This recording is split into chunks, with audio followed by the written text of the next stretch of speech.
समझते हैं, इसके सिद्धांत को सविस्तार चर्चा कीजिए। What do you understand by the step of curriculum development? Discuss in detail. Step of involvement curriculum. पाठ्यक्रम विकास कार्य काफी व्यवस्थित एवं संगठित प्रक्रिया का प्रतिनिधित्व करता है। पाठ्यक्रम विकास को 3 विभिन्न अवस्थाओं में बांटा गया है।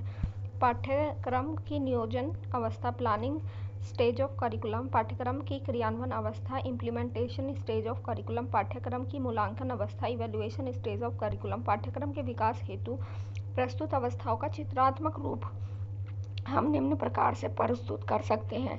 पाठ्यक्रम का नियोजन, प्लानिंग। पाठ्यक्रम का मूल्यांकन, इवैल्यूएशन। पाठ्यक्रम का क्रियान्वयन, इम्प्लीमेंटेशन। तो हो गया पाठ्यक्रम का विकास। पाठ्यक्रम का विकास की इन 3 अवस्थाओं में जिस तरह से कार्य एवं गतिविधियां संपादित की जानी चाहिए, उसका संपादन निम्नलिखित 5 सोपानों के अनुगमन द्वारा भली भांति किया जा सकता है। नंबर 1, शैक्षिक उद्देश्यों का निर्माण, formulation of educational objectives. Number 2, विषय वस्तु या अधिगम अनुभवों का चयन, सिलेक्शन ऑफ द कंटेंट और लर्निंग एक्सपीरियंस। विषय वस्तु या अधिगम अनुभवों का संगठन, ऑर्गेनाइजेशन ऑफ द कंटेंट और लर्निंग एक्सपीरियंस।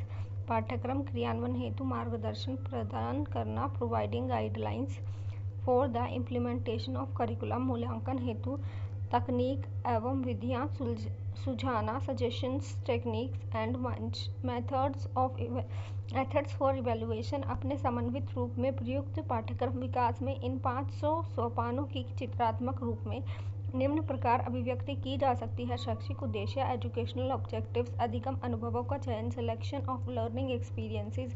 अधिगम अनुभवों का संगठन, ऑर्गेनाइजेशन ऑफ लर्निंग एक्सपीरियंसेस। पाठ्यक्रम क्रियान्वयन, इम्प्लीमेंटेशन ऑफ करिकुलम।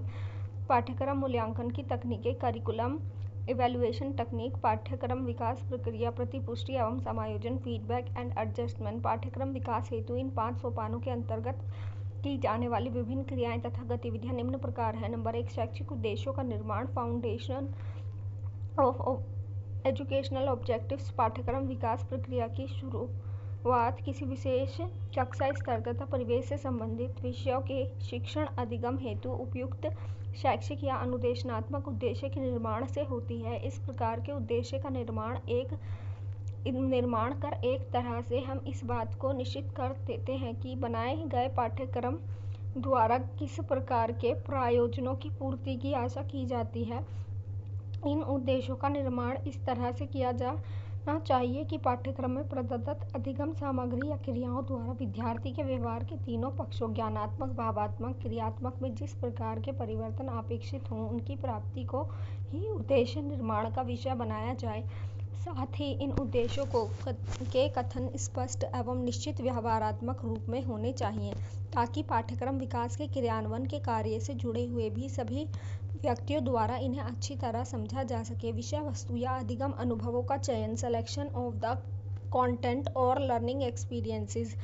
विषय शिक्षण के जो भी उद्देश्य निर्धारित किए गए हैं, उन्हें प्राप्त करने हेतु वांछित अधिगम अनुभवों का चयन इस सोपान के अंतर्गत आता है। किस प्रकार के प्रकरणों को शामिल किया जाना है, उसमें किस प्रकार की विषय वस्तु होनी चाहिए, किस प्रकार के सिद्धांतिक एवं व्यवहारात्मक ज्ञान एवं कौशल हेतु कैसे अधिगम अनुभव दिए जाने चाहिए, इन सब बातों पर विचार करके अधिगम सामग्री के अनुभवों के चयन के बारे में निर्णय इसी सोपान में लिया जाता है। यह निर्णय लेते समय निर्धारित सिद्धांतों को ध्यान में रखने की अनुपालना यथा स्थान पाठ्यक्रम निर्माताओं द्वारा अवश्य की जानी चाहिए। विषय वस्तु या अधिगम अनुभवों का संगठन, ऑर्गेनाइजेशन ऑफ द कंटेंट और लर्निंग एक्सपीरियंस। विषय वस्तु के अधिगम अनुभवों के चयन के पश्चात सामग्री को भली भांति संगठित या व्यवस्थित करने का प्रयास किया जाता है।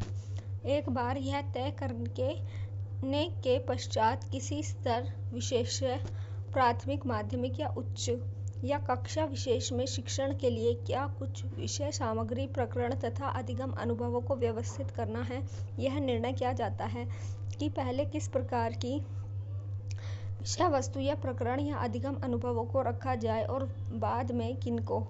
इस तरह का नियोजन ही पाठ्यक्रम विकास व अधिगम अनुभवों का संगठन कहलाता है। शिक्षण अधिगम विषय वस्तु तथा अनुदेशनात्मक सामग्री का इस प्रकार का संगठन मुख्यतः इसी उद्देश्य हेतु किया जाता है कि निर्धारित शिक्षण अधिगम उद्देश्यों की प्राप्ति हेतु किए जाने वाले शिक्षण अधिगम कार्य संपादन में अधिक से अधिक सहायता मिले।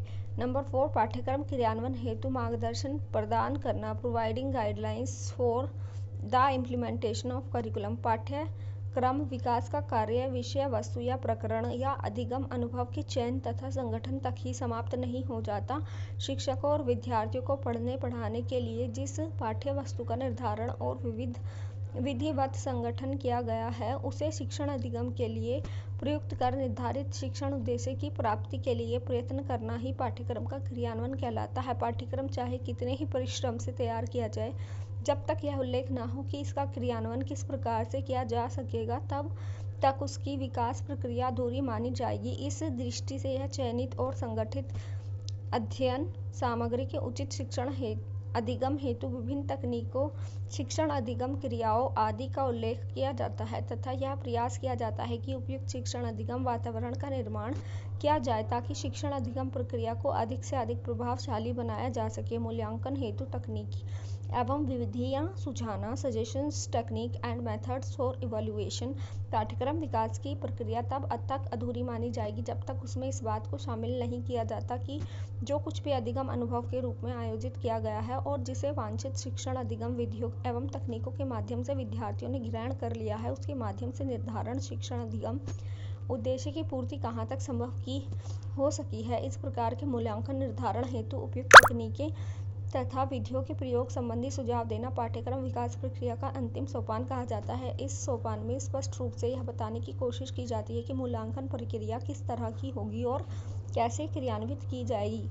ज्ञानात्मक, भावनात्मक और क्रियात्मक व्यवहार परिवर्तनों को जांचेंगे कैसे, निबंधात्मक, लघु उत्तरात्मक और वस्तुनिष्ठ प्रश्नों को किस प्रकार किस रूप में स्थान दिया जाएगा। मूल्यांकन में लिखित परीक्षा के साथ साथ अन्य किसी की परीक्षा को स्थान दिया जाएगा। इस बात का पता विद्यार्थियों द्वारा प्रदर्शन अंतिम व्यवहारवादी अधिगम परिणामों के समूह मूल्यांकन द्वारा चल सकता है कि शिक्षण अधिगम उद्देश्य की प्राप्ति हेतु किस सीमा तक हो पाई है। इस प्रकार उपरोक्त वर्णित सोपानों का अनुसरण करके सभी विषय के शिक्षण हेतु उपयुक्त पाठ्यक्रम का विकास किया जाता है। पाठ्यक्रम निर्माण के सिद्धांत। सी.पी. हिल ने पाठ्यक्रम निर्माण के निम्नलिखित सिद्धांतों पर बल दिया है। आवश्यकता पूर्ति का सिद्धांत, विषय समन्वय का सिद्धांत, बालक के मनोविज्ञान का सिद्धांत, लचीलेपन का सिद्धांत, सामाजिक पुनर्निर्माण का सिद्धांत। आदर्शवादी विचारकों ने पाठ्यक्रम के निर्माण में आध्यात्मिकता के सिद्धांत पर बल दिया और कहा कि पाठ्यक्रम की रचना आदर्शों और शाश्वत मूल्यों पर आधारित होनी चाहिए। प्रकृतिवादी विचारकों ने पाठ्यक्रम के निर्माण में बाल केंद्रित के सिद्धांत को सर्वोपरि स्थान दिया और कहा पाठ्यक्रम की रचना बालकों की प्रकृति, रुचियों, अभिरुचियों, योग्यता आदि के अनुसार होनी चाहिए ताकि बालकों को आत्म अभिव्यक्ति के अधिक से अधिक अवसर मिले। प्रयोजनवादी विचारकों ने पाठ्यक्रम के निर्माण में उपयोगिता, व्यावसायिकता, क्रियात्मक और अनुभव के सिद्धांतों पर बल दिया। यथार्थवादी विचारक ज्ञान के लिए ज्ञान के सिद्धांत के विरोधी हैं। उन्होंने पाठ्यक्रम के निर्माण में जीवन संबंधी क्रियाओं एवं अनुभवों के समावेशन के सिद्धांत पर बल देते हुए कहा है कि पाठ्यक्रम विस्तृत होना चाहिए जिससे बालक को अपने जीवन के लिए उपयोगी विषयों के चयन के अवसर उपलब्ध हो सके। मानववादी विचारधारा के अनुसार पाठ्यक्रम निर्माण के जो सिद्धांत बताए गए हैं उनमें मानवीय आकांक्षाओं और लक्ष्यों की पूर्ति का सिद्धांत, मानवीय विकास की अवस्था का सिद्धांत, सृजनात्मक और रचनात्मक शक्तियों के विकास का सिद्धांत और आयु, योग्यता, अधिगम क्षमता और रुचि के अनुरूप सिद्धांत आदि। क्रो एंड क्रो ने पाठ्यक्रम में खेल एवं कार्य की क्रियाओं के अंतर संबंध का समर्थन करते हुए कहा है कि जो लोग सीखने की प्रक्रिया को निर्देशित करते हैं उनका उद्देश्य यह होना चाहिए कि ज्ञानात्मक क्रियाओं की योजना ऐसी बनाए जिसमें खेलने के दृष्टिकोण को महत्वपूर्ण स्थान प्राप्त हो। भारत सरकार द्वारा गठित माध्यमिक शिक्षा आयोग 1952-53 ने माध्यमिक शिक्षा के दोषों की विवेचना करते हुए शिक्षा में सुधार करने हेतु पाठ्यक्रम के निर्माण में जिन सिद्धांतों को अपनाने पर बल दिया है उनमें प्रमुख सिद्धांत निम्न प्रकार हैं। नंबर 1, अनुभवों की पूर्णता का सिद्धांत, सामाजिक जीवन से संबंधित करने का सिद्धांत, अवकाश के सदुपयोग का सिद्धांत, विविधता का सिद्धांत, लचीलेपन का सिद्धांत, विभिन्न विषयों के अंतर संबंध का सिद्धांत।